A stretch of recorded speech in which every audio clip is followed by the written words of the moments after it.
আসসালামু আলাইকুম। আজ আমি এই ড্রামার লাস্ট পার্ট এক্সপ্লেইন করব।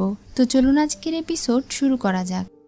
শুরুতেই দেখি জিউলিং যেহেতু তার সিনিয়রের সঙ্গে যেতে রাজি হয় না, বরং তার বিরুদ্ধে যুদ্ধ করতে চায়। এজন্য সে এবার তার মোক্ষম অস্ত্র ব্যবহার করে।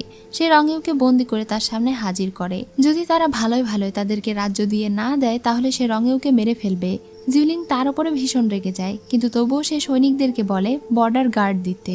রঙেউ তার ব্যাপারে চিন্তা করতে বারণ করে। সে জানিয়ে দেয় সে বিষ পান করেছে। সে নিজের দেশের মাটিতে গর্বের সঙ্গে মৃত্যুবরণ করতে চায়। তাদের হাতে সে মরতে চায় না। এজন্য সে সিদ্ধান্ত নিয়েছে সুইসাইড করার। এটা শুনে সিনিয়র তাকে আরো বেশি কষ্ট দিতে ঘোড়ার সঙ্গে বেঁধে নিয়ে যেতে শুরু করে।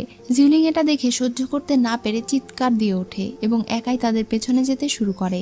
পথে অনেক সৈনিকদের সঙ্গে সে একাই লড়াই করে, যার কারণে সে অনেক আহত হয়ে যায়। তার সিনিয়র তাকে মেরে ফেলার জন্য তীর ধনুক নিশানা করে, কিন্তু তখনই তাদের আগের সব কথাগুলো মনে পড়তে থাকে। যখন সে তাকে ছোট থেকে নিজের বোন হিসেবে ভালোবেসে এসেছে, তারা দুজন সবসময় একে অন্যের পাশে থেকেছে। জিউলিং তাকে নিজের ভাইয়ের মতো সম্মান দিয়েছে। এসব কিছু ভেবে সে আর তাকে মারে না, আর বলে তুমি এই ছেলেটার জন্য মরতে প্রস্তুত? জিউলিং বলে সে মরতে হলে একসঙ্গে মরবে আর বাঁচতে হলে একসঙ্গে বাঁচবে। এটা শুনে সিনিয়র হাসে আর বলে ঠিক আছে, তাহলে দুইজন একসাথে মরো। এটা বলে সে তার সৈনিকদেরকে নিয়ে সেখানে থেকে চলে যায়। আহত জিউলিং ধীরে ধীরে রঙেউয়ের কাছে যায় আর তার চোখের বাঁধন খুলে দেয়। সে তাকে উঠানোর চেষ্টা করে, কিন্তু রঙেউয়ের অবস্থা ভীষণ খারাপ ছিল। সে তার কানের কাছে ধীরে ধীরে বলছিল তোমার পরিবারের সঙ্গে যা ঘটেছে সেজন্য আমি দুঃখিত।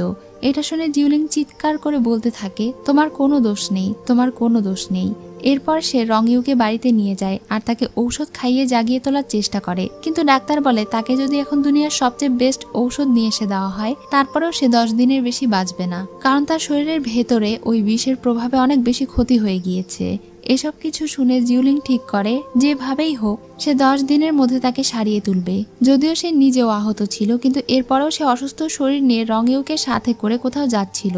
যাওয়ার সময় সে তার মাস্টারের বলা কথাগুলো ভাবছিল। তার মাস্টার বলেছিল তার হাতের কবজিতে যে ঔষধ রয়েছে সেটা যে কোনো অসুখ সারিয়ে তুলতে পারে। সেটা হতে পারে কঠিন কোনো অসুখ, শরীরের ভেতরের ক্ষত অথবা বাহিরের ক্ষত।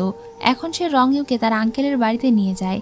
আঙ্কেলের অবস্থা অনেক খারাপ ছিল, তিনি অনেক বেশি অসুস্থ হয়ে পড়েছিলেন, কিন্তু তার অহংকার এবং আচরণ ঠিক আগের মতোই আছে। তিনি এখনও রঙেউয়ের এই অবস্থার জন্য তাকেই দোষারোপ করে যাচ্ছিলেন।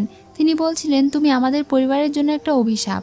এটা বলে তিনি তাকে মারতে যাচ্ছিলেন, কিন্তু জিউলিং তাকে ফেলে দেয়। তখন তিনি কান্না করতে করতে বলেন আমি রঙেউকে ছোটবেলায় নিজের কাছে নিয়ে এসে না রাখলে সে হয়তো এতদিনে মারা যেত, কিন্তু এখন সে আমাকে এই প্রতিদান দিচ্ছে, তার জন্য আমি জ্বলে পুড়ে মরছি। সে জিউলিংকে বলছিল তাকে মেরে ফেলতে। তখন জিউলিং তার চুল কেটে দেয়, যেটা খুবই অসম্মানজনক ছিল। সে বলে এই চুল কাটার মাধ্যমে আমি আমার মনের ক্ষোভ মেটালাম।